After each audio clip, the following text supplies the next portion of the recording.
Então, como já foi referido, a intervenção trata sobretudo e sobre a investigação que tem feito sobre o processo de constituição da Diocese, nomeadamente propriamente na história desta Diocese. E a minha intervenção vai estar balizada, portanto, no período sobre o qual foi o sucesso, ou seja, entre 1966 e 1975. Naturalmente, o processo de constituição da Diocese de Setúbal acontece e enquadra-se na nossa história nacional, portanto, um período complexo, aliás, que atravessa o fim do salazarismo, todo o marcelismo revolucionário, na história da Igreja como um todo. Mais especificamente, ela insere-se no longo período de organização e reorganização da estrutura territorial da Igreja em Portugal. Insere-se também na história do Patriarcado de Lisboa e, por fim, na história daquilo que é a Península de Setúbal. Este território, como é sabido, fazia parte até 1975 da Diocese de Lisboa, que então, como o governo já disse, se estendia desde a Serra do Mar até às margens do Rio Sado. O que hoje, permitam-me um parênteses, não parece muito problemático, mas numa altura em que não havia ponte, não havia autoestradas, tudo isto causava alguns constrangimentos ao governo da Diocese e à sua dinâmica pastoral, quando ela existia. Ou seja, podemos calcular que,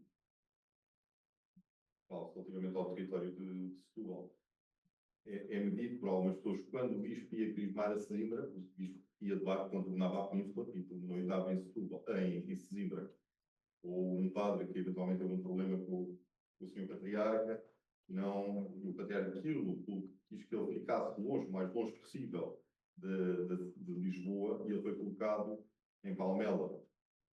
Hoje Palmela é rapidamente se chega, mas na altura não era assim. Era, portanto, um local ultra-periférico no quadro da Diocese. Portanto, a Diocese de Lisboa, até este período, e ainda hoje, abrangia territórios. Hoje em dia, sobretudo dos distritos de Santarém, Lisboa e Leiria, na altura também com uma parte de Setúbal.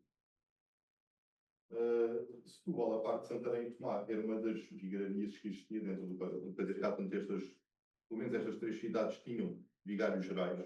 Julgo que não teriam grandes incumbências, mas já destacavam um território com alguma pretensão de autonomia. Atendendo, como já disse, aos condicionalismos geográficos e à fraca rede viária, é evidente que antes de 1966, ou seja, antes de ser inaugurada a Ponte sobre o Tejo, a Península de Setúbal era uma das zonas mais periféricas do patriarcado. No entanto, tinha-se vindo a desenvolver à volta de dois polos. Por um lado, a cidade de Setúbal, por outro lado, toda a margem sul do Tejo. Este crescimento, embora conhecido, ainda carece de mais e melhores frutos que complementem aquilo que já se tem feito nas últimas décadas. A primeira notícia que tenho relativamente à aspiração de se constituir uma Diocese em Setúbal surge em 1927, ou seja, no ano seguinte à criação do distrito, ou seja, tinha sido em 1926. As elites da cidade veem com simpatia a possibilidade do aparecimento de uma Diocese, ainda que talvez sem grandes preocupações relativamente ao local que exigiria. O certo é que essa aspiração vai aparecendo pontualmente na imprensa periódica que pude consultar, onde se refere já a uma possível catedral, a Igreja de Santa Maria da Graça, que poderia proceder, ou outros espaços, Senhora de Almada. Todas essas possibilidades vão sendo colocadas, sobretudo a partir dos anos 50. O que mudou, então, é a questão que se deve colocar, que é que muda entre 1927 e 1975, ou 1966, se quisermos atualizar aqui um pouco. Muda praticamente tudo. Desde já posso afirmar com alguma certeza que a razão principal para que se tivesse sido constituída a Diocese de Setúbal, possivelmente até mais do que a de Santarém, foi a evolução socioeconómica. Portanto, Santarém, como já foi dito, já tinha outro historial. Já tinha algumas regiões com uma população estável, com Setúbal não. Setúbal até aos anos, sobretudo depois do pós-guerra, é que começa um grande crescimento. Nós vemos que a cidade de Almada, em 1910, 1920, tem cerca de 10 mil habitantes. Em 1960 vai ter quase cerca de 100 mil. Há aqui O território, eu agora não gostei de dizer com certeza, mas eu julgo que quase que multiplicará por 10 nestas décadas a sua população. Esta realidade tinha começado a suscitar o interesse e a preocupação da Diocese já em 1964. Aliás, em 1964 tinha concluído um inquérito junto de todas as paróquias da Península de Setúbal. Esse inquérito que eu pude consultar é dos poucos documentos sobre relativamente à história da Diocese que está no arquivo da Diocese, no chamado arquivo da Diocese de Setúbal. Ele é um contributo muito interessante para o processo de constituição. Portanto, é um processo que é feito nas paróquias todas, para fazer um primeiro levantamento da prática e, sobretudo, da história dessas freguesias, as áreas em que as pessoas estavam envolvidas, quais eram os principais condicionalismos geográficos. Portanto, é um inquérito muito vasto e depois termina nos últimos tempos, que há 9 pontos, conclui nos últimos 2 pontos, sobre propriamente as estruturas religiosas. Mas, no fundo, demonstra e revela uma grande preocupação em conhecer a realidade social na qual a Igreja se queria implantar. Esse inquérito depois vai ser discutido nos chamados dias pastorais em Setúbal, que aconteceram já em 1965, ou seja, ainda no período do Concílio. Portanto, este inquérito começa a ser feito ainda no período do Concílio. Daquele encontro saíram algumas conclusões. Considerava-se que as circunstâncias da região sul do Patriarcado de Lisboa obrigavam o clero a pensar melhor a sua ação pastoral. Estas circunstâncias eram, por um lado, o pouco número de padres, por outro, a dita descristianização da região, ainda os seus problemas humanos e a sua rápida transformação. Por outro lado, os leigos cresciam em número e exigência, entendia-se que esta situação não podia atender, nesta situação, aliás, o Patriarcado não podia atender com todos os seus meios, simplesmente servindo-se de uma pastoral, na altura designada, tradicional. Resumindo, constatava-se o desajuste crescente entre a instituição e aqueles que ela pretendia influenciar. Constatava-se que o crescimento populacional se devia à imigração, provocada pela oferta de trabalho nas zonas em expansão industrial, norte da Península e redor da cidade de Setúbal, a zona do meio da Península é, sobretudo, ainda muito agrícola neste período. Além disso, a margem sul do Tejo alastrava a sua zona de residência, era, no fundo, um prolongamento da zona residencial de Lisboa, e era também um território onde, sobretudo, marcado por deslocações diárias em relação à capital.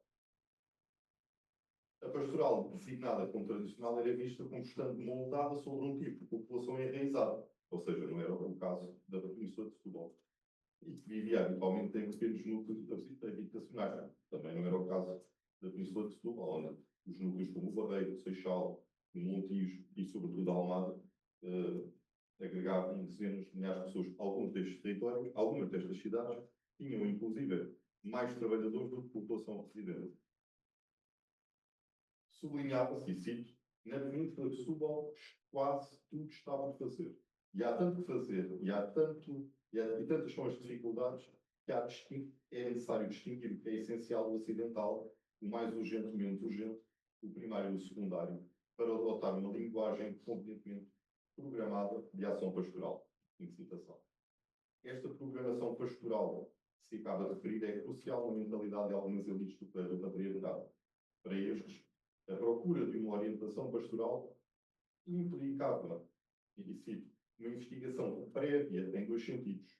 Primeiro, no sentido teológico, de forma a ter-se uma noção mais clara e profunda do que é a Igreja e de qual é a sua missão, e de quais os papéis que competem ao clero e aos outros membros da Igreja a desempenhar, e, em segundo lugar, num sentido de melhor conhecimento das realidades humanas com que a Igreja localmente tem que contar.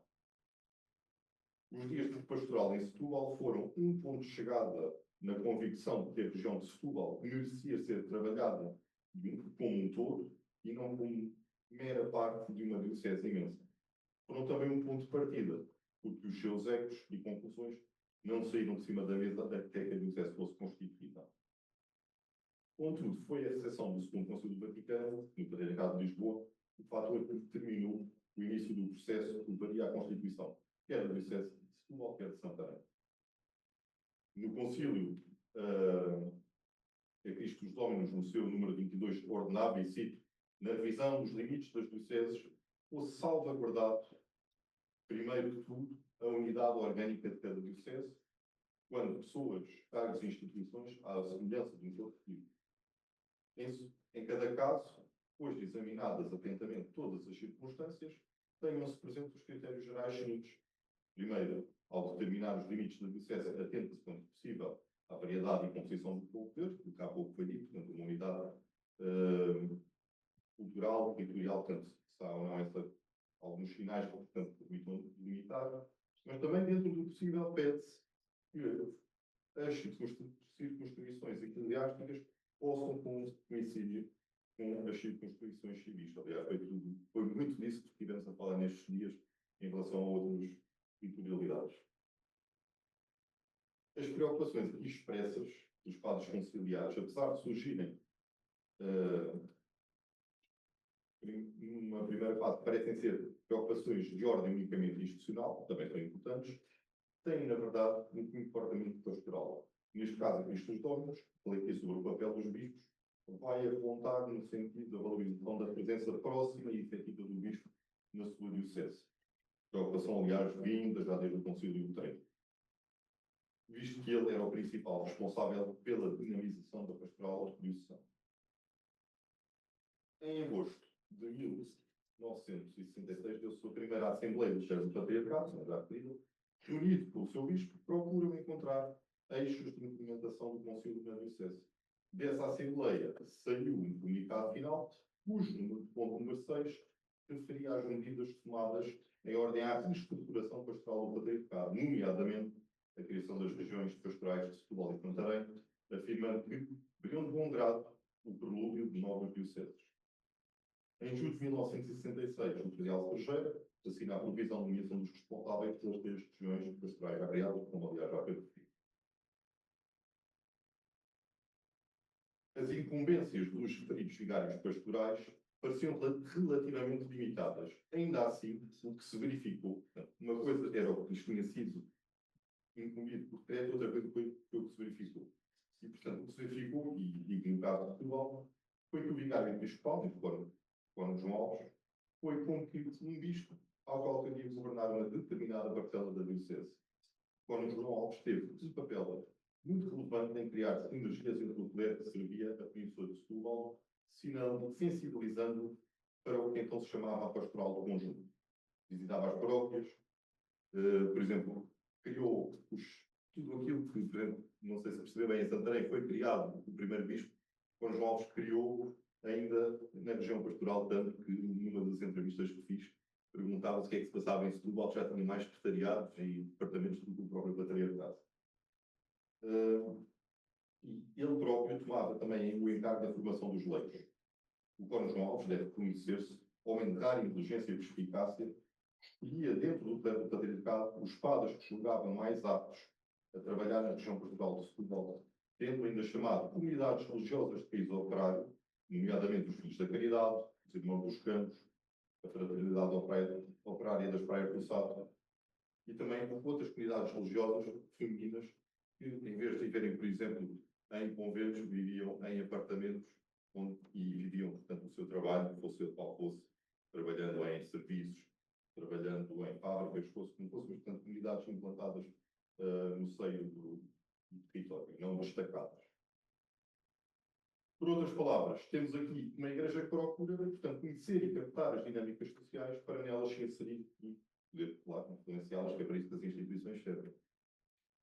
O título do livro que conta a história, por exemplo, da Fraternidade Operária das Praias do Sátiro chama-se precisamente Presença e Missão, e só este título é muito revelador do modo como a Igreja ali entendia ser o seu modo de estar na região. Portanto, muitos destes padres que trabalhavam em fábricas, eles não se apresentavam como padres, e depois alguns vieram a ser descobertos pelos colegas, que alguém passou, viu, e disse, olha, ele é uma colega que trabalha na fábrica, mas também, afinal, é padre. No seguimento do surgimento das regiões pastorais dentro do patriarcado, iniciaram-se também os famosos estudos caracterização sociológica, económica e religiosa das regiões de Setúbal e Santarém. Estes estudos seguramente foram levados a cabo por uma equipa liderada pelo então Fórum e mais tarde Dom Manuel Falcão, colega de curso, aliás, do Fórum João Alves, que já referi. Os primeiros estudos ficaram, portanto, quando sei, concluídos em 1969, portanto, entre 66 e 69 é o período mais ou menos que decorre entre o início e a conclusão destes estudos, e demonstram uma preocupação meticulosa de conhecer ao detalhe as realidades onde nasceriam as novas dioceses, identificando quer potencialidades, quer carências, bem como, no fim, havendo sempre um veredito sobre a viabilidade ou inviabilidade destas dioceses. Estes estudos deveriam ser consecutivamente apresentados ao Conselho Presbiteral do Patriarcado de Lisboa, à Conferência Episcopal Portuguesa, à União Apostólata em Lisboa e, por fim, à Santa Sé. Esperava-se que, no fim de tudo, o Papa acedesse ao pedido da criação das dioceses, se possível, ainda antes da designação do Cardeal Cejeira, tanto tinha acarinhado este projeto. O Conselho Presbiteral aprovou por unanimidade, como também já foi referido, o projeto das novas dioceses. No entanto, o primeiro revés deu-se no seio da Conferência Episcopal. A 30 de dezembro de 1970, ou seja, depois da apresentação do primeiro projeto, em 1969, da criação, portanto, destas duas dioceses, o arcebispo de Évora, Dom David de Sousa, endereça uma carta ao Cardeal Cejeira onde expõe alguns aspectos. Primeiramente, constata que, ao terem sido elaborados projetos iniciais para a criação e organização das futuras dioceses de Santarém e Setúbal, esses projetos não se limitaram aos territórios pertencentes à Diocese-Mãe de Lisboa, mas previa-se também desmembramento e anexação de territórios da Arquidiocese de Évora, sem que esta tivesse sido previamente consultada. Além disso, o arcebispo afirma que apenas tomou conhecimento destes projetos e das suas implicações no território da sua diocese quando os mesmos foram apresentados à Conferência Episcopal. Dom David de Sousa diz que nesta questão seria necessário ouvir o Conselho Presbiteral da Arquidiocese e, portanto, aquele foi convocado para se reunir no 1º de dezembro de 1970. Foram convocados igualmente todos os sacerdotes das zonas atingidas por um possível desmembramento em favor das duas dioceses projetáveis. Como veem, este mapa que eu aqui apresento, portanto, do outro lado tenho a capa do projeto, relativamente a Setúbal. Do lado de cá tenho o primeiro projeto da Diocese de Setúbal, naturalmente abrangendo todo o distrito. Conforme os tracejados, portanto, o que está mais limpo é o que pertence a Lisboa, o que está tracejado Évora e o que está ondeado Beja. Mas a oposição dos bispos de Évora e Beja, portanto, aliás, antes disso, em março de 71, o Patriarca escreve uma carta ao Núncio que entrega estes estudos sobre a criação de Diocese de Santarém e Setúbal. Mas a oposição dos bispos de Évora e Beja fizeram com que se tivesse de encontrar uma solução, surgindo então um novo estudo em 1972. Inviabilizada a possibilidade de uma futura diocese abranger todo o distrito, colocavam-se, aliás, outras duas opções. Eu tenho estes mapas. Portanto, a primeira opção, região pastoral mais Canha, Pegões e Comporta, ou região pastoral, portanto, quando digo região pastoral, eu penso ao patriarcado, mais Canha, Pegões, Comporta e os concelhos de Alcácer e Grândola, que é o de cabo, região de cabo.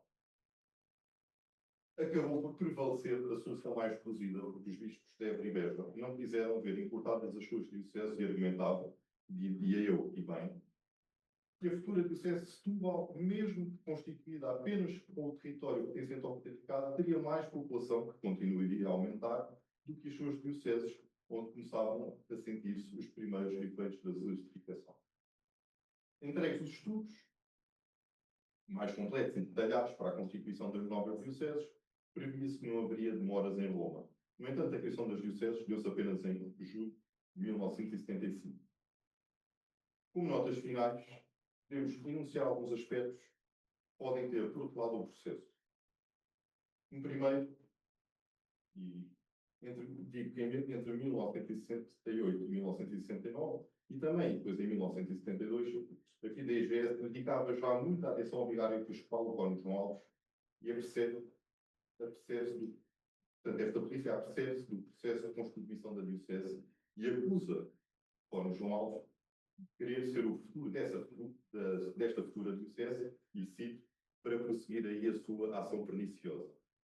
Porque era dito, até assim que está nos relatórios aqui na Torre do Tombo, que quando João Alves selecionava para a Conhecedor de Setúbal padres mais preocupados com a política do que com a Igreja, pronto, no fundo, falavam contra a guerra colonial, todas essas problemáticas, portanto, tudo isso era visto como uma ação perniciosa e, portanto, para ter uns periódicos da cidade de Setúbal, vai haver inclusive uma polémica entre um jornal mais próximo do regime e o jornal da Igreja. Curiosamente, era o jornal que mais preocupações e trabalho dava à censura sobre esta questão. Vão até surgir durante várias semanas artigos, trocas de artigos e acusações entre um jornal e outro, portanto, que é, um diz nós não temos padres que se metam na política, portanto, o jornal do regime, e do outro lado, vão dizer, não, o que vocês dizem ser os padres que se metem na política são simplesmente um player preocupado com uma igreja que se está a implantar. Segundo ponto, em 1973 foi também um período de instabilidade política, mas coincidente, em alguns casos, com incidência religiosa, aliás, logo no início do ano, o caso da Capela do Bar, sendo que no final desse ano, 2 dos parques da Priscila de Setúbal, Alves Vedras e Palmela, foram detidos por crimes contra a segurança do Estado. Além disso, neste período de 1973, tanto quanto sei, um músico encontrava-se em África, uma vez que os territórios Portugal ainda tinha estes territórios ultramarinos e, portanto, esse território também tinha que ser, de alguma maneira, era alvo também era alvo da visita do músico em conta. Por fim, em 1974, temos a Revolução e o processo revolucionário, onde a Igreja, particularmente em Setúbal, pode apresentar o que podemos dizer credenciais democráticas, precisamente por estes primeiros nos dissabores que tinha tido no período anterior. E, portanto, também pode evitar, de alguma maneira, algumas consequências piores, por assim dizer, que poderia ter acontecido no caso de ter estado mais próxima ao regime então de voto, por exemplo, como aconteceu na Primeira República, onde a Igreja, naquele território, sofreu algumas consequências um bocadinho mais desagradáveis, estar associada, ou de ser vista como estando associada ao regime monárquico. O certo é que a diocese é criada então a 16 de julho de 1975, em pleno verão quente, talvez numa tentativa de firmar o papel da Igreja neste território e dar suporte aos católicos setúbalenses. A escolha de Dom Manuel Martins como primeiro bispo deve estar, penso eu, relacionada com a sua proximidade ao Dom António Cordeiro Gomes, o bispo do Porto, que então se destacou no seu conflito do Estado Novo. Concluo a minha apresentação dizendo que, apesar de, nos projetos iniciais, e foi um documento que ontem falei isso com a colega francesa, com outros que entretanto passaram por aqui, de facto havia um projeto muito inicial, aquilo que ia ser feito no patriarcado, uma diocese-mãe, em dioceses filhas, que iam trabalhando em harmonia e relação, portanto, com serviços conjuntos, um pouco, assim como se passou em Paris, e que foi projetado para Madrid, mas que não sucedeu. Também o certo é que também não sucedeu aqui em Setúbal, nem em Santarém, porque eu julgo que as duas dioceses se acabaram por autonomizar, criaram os seus serviços próprios e, tirando uma outra questão, eventualmente o tribunal ou o seminário, trabalham relativamente autonomamente e, portanto, não têm uma pastoral ou outro aspecto em conta. Muito obrigado e agora podemos continuar a